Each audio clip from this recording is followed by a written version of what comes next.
Hi folks, Captain Quark here. It is my distinct pleasure to introduce this year's HoverCon Intergalactic Champions. Let's give it up for newcomers. Ratchet and Clank. Hey look, that's us! Today's winners will take home a brand new professional grade Model T15 Platinum Zoomerator.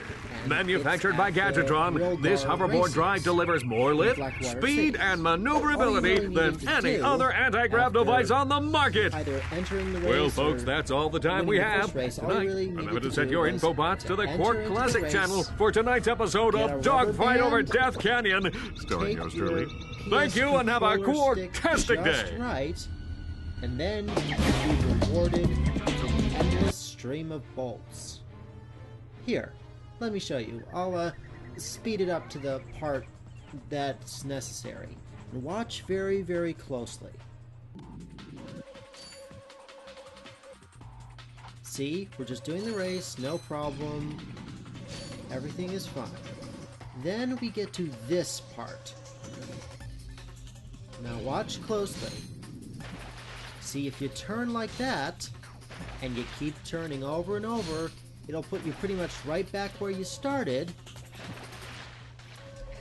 Takes a little while to figure out exactly how to do it, but once you do, if you just rubber band your controller and rubber band the stick, tilt it in just the right direction, voila.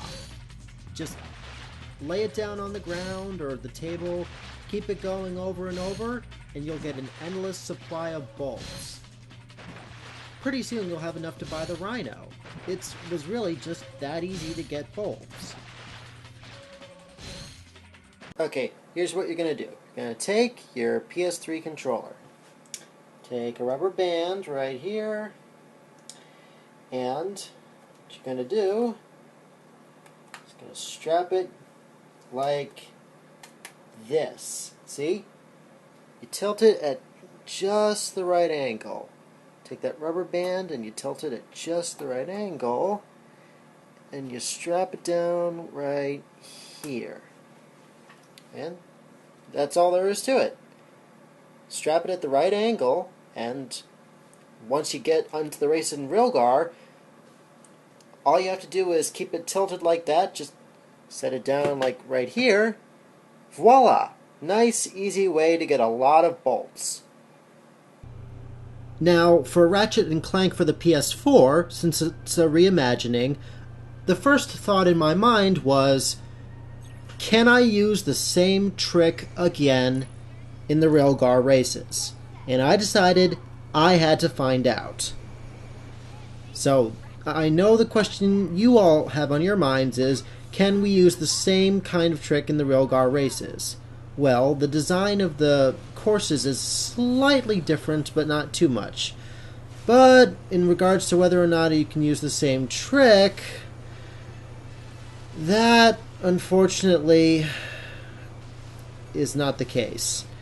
See, the designers behind Insomnia were smart. They have the internet now too. They know all about the little tricks that gamers use in order to try and get lots and lots of bolts.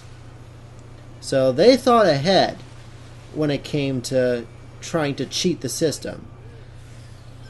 So let me show you what happens when you try to do, in this race, what I tried to do in the classic Ratchet and Clank. Let me just skip right to it and I'll show you what I mean. Now watch closely. See, I'm coming up on the part where there's lots of bolts. Of course, I'm turning around. Watch what happens. I teleport ahead. Watch. I teleport ahead. Try to go back. You teleport ahead. Time and time again, if you try to curve off the side of the road to get at the bolts, you will teleport ahead, and the boxes will not regenerate. This is key. If the boxes are destroyed, they don't regenerate. Falling off does not guarantee that the bolts will come back and you'll be able to use the system against itself to get more bolts. The same trick does not work twice. So you can't just use this to get all the bolts you want. I'm so sorry. I was disappointed too. It seems that the only best way to earn bolts is to, well, be in challenge mode and get the bolt multiplier and just beat up tons and tons of enemies. That, combined with getting the box breaker by finding all the Tefalophopus brains, will allow you to accumulate bolts very easily. But don't bother trying to get tons of bolts from the races at Rilgar. It's not going to happen. Sorry.